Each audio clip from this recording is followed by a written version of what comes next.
funeral processions long, everyone seemed to know a part of them was gone, never to return, at least not in the same way.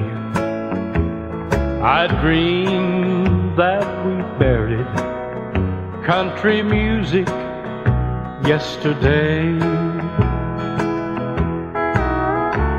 As I stood there trying to hold back the tears, I felt the most sorrows for the fans, for they were the innocent ones who didn't know who was to blame. For it wasn't just one man. All they knew that the music they'd grown up with had suddenly been taken away. But I knew that it had taken years. It just didn't happen yesterday. It had to begin in high places, where a chosen few try to guess what those friends and neighbors out there want to hear.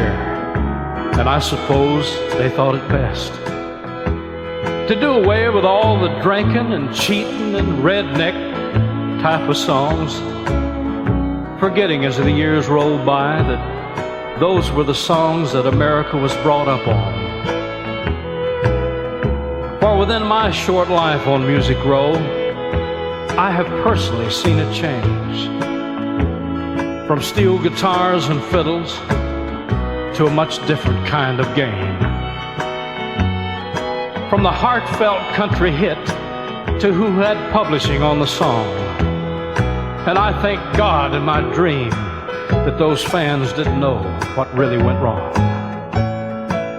For the hypocrisy of it all were the pallbearers that carried country music to the grave, because they were really the only ones that had been in a position to save the only real form of American music.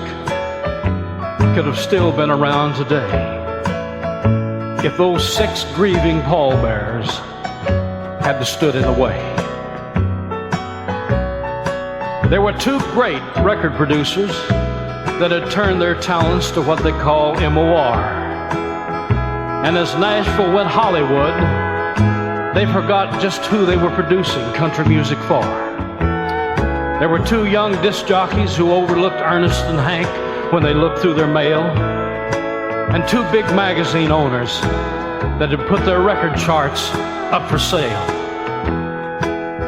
But you know, there among those millions of mourners, I noticed a little boy holding a banjo his grandpa had given him. Right now it was just a toy. But in my dream, I closed my eyes and said a silent prayer that someday he'd learn to play.